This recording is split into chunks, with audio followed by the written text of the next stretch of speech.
اتنی امیر ہونے کے باوجود بھی طوائف کیری کرتی ہے. جو سنتا منہ میں انگلیاں دبا لیتا. کوئی شوقیہ جسم کیسے بھیج سکتا ہے؟ یہاں جتنی بھی طوائفیں تھیں سب کی اپنی مجبوریاں تھیں. ہر ایک کا الگ راز تھا. پر وہ تو کہتی تھی کہ مجھے خوشی ملتی ہے لوگوں کو خوش کر کے.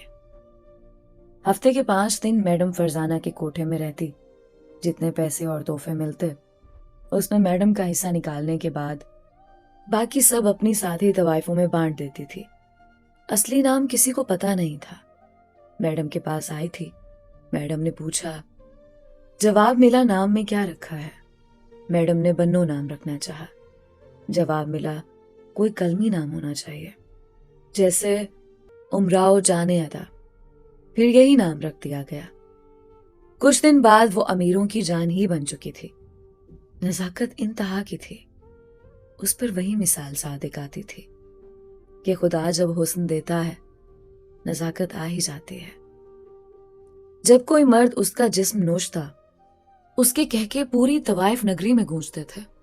جو لڑکیاں گاہک نہ ملنے سے آپس میں گپیں لگا رہی ہوتی تھیں وہ ایک دوسرے کی طرف زوم عینی انداز میں دیکھ کر ہنستی تھیں.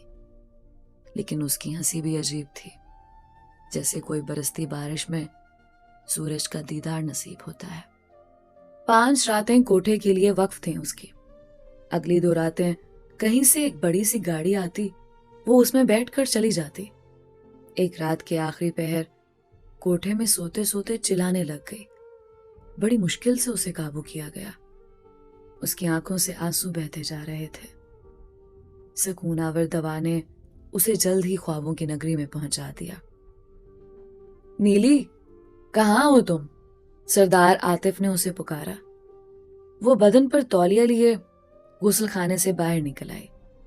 غسل خانہ خوابگاہ کے ساتھ منسلک تھا. دونوں کی شادی کو 4 سال ہو چکے تھے. عاطف آج بھی اس سے پہلے دن کی طرح چاہتا تھا. نیلوفر کی ابھی تک کوئی اولاد نہیں پیدا ہوئی. سب نے عاطف پر دباؤ ڈالا کہ نیلوفر کو طلاق دے دو. وہ نہیں مانا تو کہا گیا کہ اسے بھی رکھ لو اور دوسری شادی کر لو. لیکن عاطف نے کسی کی نہیں سنی. وہ محبت ہی انتہا کی کرتا تھا. 4 سال بعد بھی ویسی ہی محبت. نیلوفر بھی جان مارتی تھی اس پر. آج جب بلایا تو لہجے میں عجب درد تھا. نیلی کتنا پیار کرتی ہو مجھ سے؟ سرتاج. وہ تنہائی میں سرتاج بلاتی تھی. اتنا کہ سر کاٹ کے قدموں میں رکھ دوں. اگر میں تم سے کچھ مانگوں تو انکار تو نہیں کرو گی؟ بے اختیار اس نے نفی میں سر ہلا دیا. سوچ لو. سرتاج. اس نے شکوہ کنا لہجے میں پکارا. مجھے کسی کی ایک رات چاہیے. کیا؟ نیلوفر کچھ نہ سمجھ پائی. میں ایک رات فہمی کے ساتھ گزارنا چاہتا ہوں. کیا؟ اس کے حواس ٹھکانے نہ رہے. فہمی نیلوفر کی چھوٹی بہن. یہ کیا کہہ رہے ہو تم؟ وہ حیرت اور صدمے سے گنگ اس کی طرف دیکھتی رہی. ہاں، وہ کہتا رہا. میں نے صرف تم سے محبت کی ہے نیلی.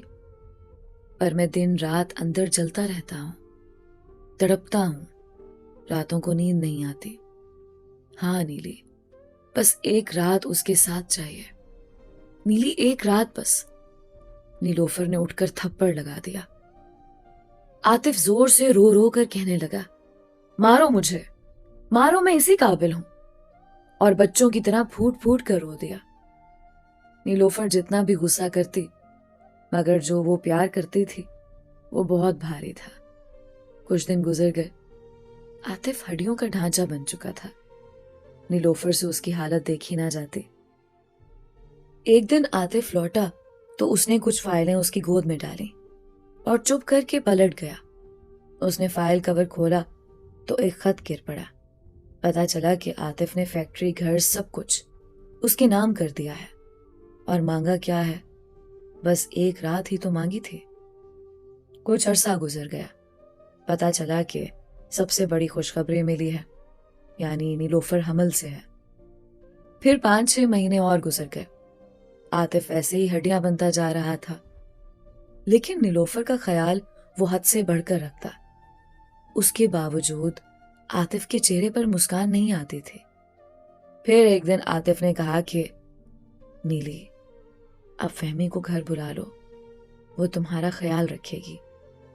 نیلوفر کچھ نہ سمجھتے ہوئے بہت کچھ سمجھ گئی, لیکن کبھی کبھی کچھ رشتے بچانے کے لیے کچھ رشتے قربان کرنے پڑتے ہیں.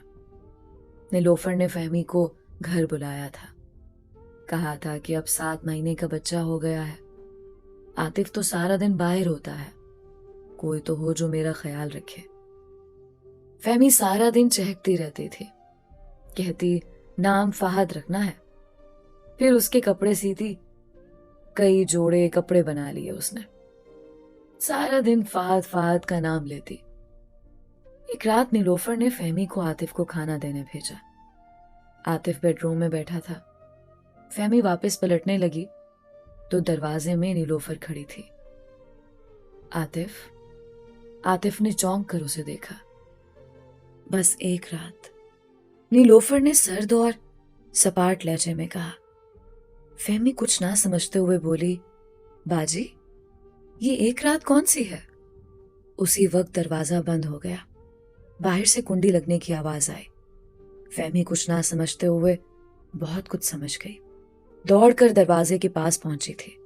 باجی دروازہ کھولو پلیز, باجی دروازہ کھولو, باجی دروازہ کھولے نا پلیز باجی. اس کے رونے کی آوازیں آ رہی تھیں اور باہر نیلوفر اندر ہی اندر گھٹ گھٹ کے مر رہی تھی. غم کی شدت کہ اس نے رونے کی آواز کو ہی گلے میں دبا دیا تھا. 2-3 گھنٹوں بعد عاطف کی آواز آئی, دروازہ کھول دو. نیلوفر کو دروازہ کھولتے ایسا لگا جیسے ہاتھ کام نہ کر رہے ہوں. عاطف نے باہر آتے ہی نیلوفر کو چومنا شروع کر دیا. نیلوفر جلدی سے اندر بھاگی. فہمی بستر پر پڑی تھی, بالکل برہنہ, کپڑے نیچے پڑے تھے.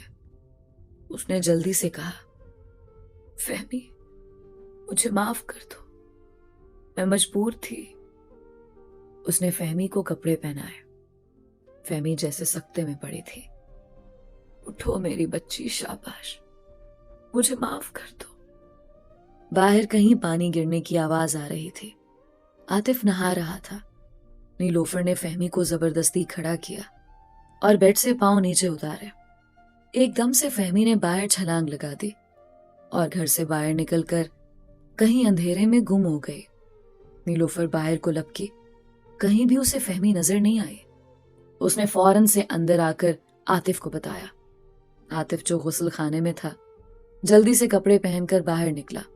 پھر دونوں باہر گاڑی میں فہمی کو تلاش کر رہے تھے. نیلوفر نے گھر کال کی. امی سے فہمی کا پوچھا. فہمی تو تمہارے ساتھ تھی.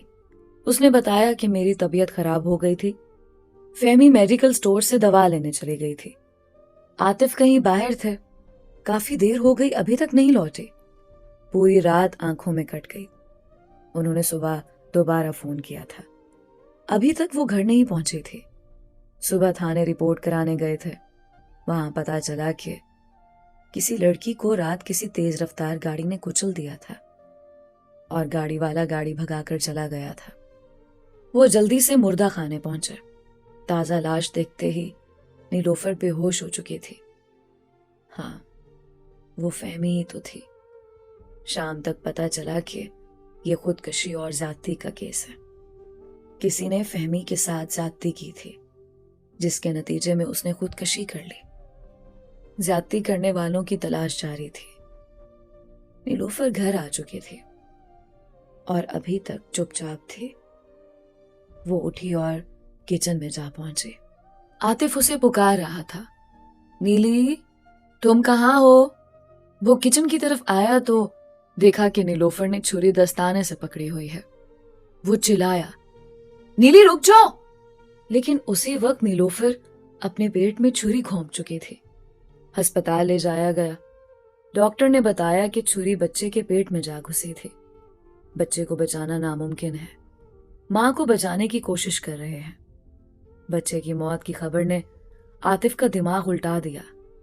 4 سال سے زائد بچے کا انتظار اور بچہ مر گیا. کچھ دن گزر گئے. نیلوفر اپنے میکے میں تھی.